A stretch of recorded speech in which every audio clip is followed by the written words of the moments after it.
It's a bad day. You're disappointed with your GCSE results. Well, I'm going to talk you through what it actually means, does it have any consequences for you going forward, and what you need to do now to fix it. First thing to say to you is, you're probably overthinking this. I mean, yes, you might be disappointed, but it's probably your expectations were higher than what you actually got, right? Like, this has no major consequences generally. That's the good news, and you need to realize that. Stop overthinking it. It's probably the first time you've had some sense of failure or a bit of disappointment. C'est la vie. Like, it's grand. You're fine. It's only your GCSEs. It don't matter. So stop overthinking it. Number 2, will this have a knock-on effect for you going to sixth form?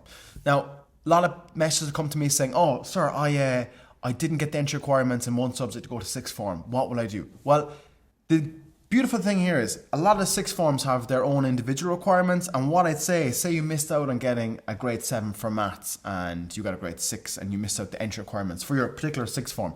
Just email that sixth form. Yeah, talk to them. And most of them will allow you in if you just explain the story. Anyone can have a bad day and anyone can be off by a grade. And that's fine. Just give them an email and they'll probably understand and let you in. That's the first thing to say. So stop overthinking the whole sixth form thing. Usually, they'll be sound.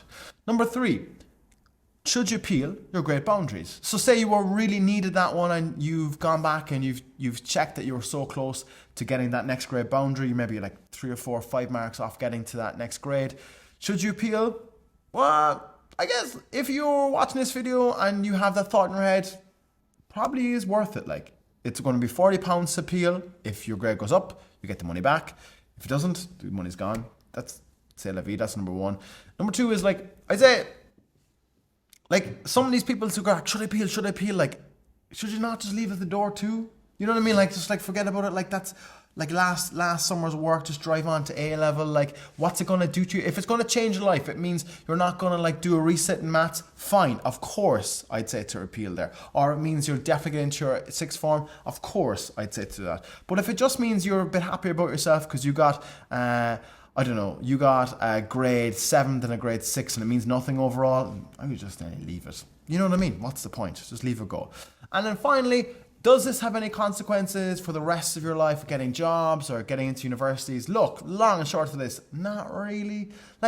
Most people will not talk about your GCSEs again, being honest. Yes, if you go to the top universities like your Oxford, Cambridges, they'll probably look at your GCSEs, and sometimes, particularly state employers, even apprenticeships will look at your GCSEs, but to be honest, you're scraping the bottom of the barrel. They generally don't. And for the vast majority of people, I would not worry too much about GCSEs.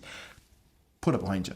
Stop overthinking it. You've done well just to get through it and get to results today. And clearly, you are interested in your whole education and you can pick it up again for A level and drive on and get into the university you want to do.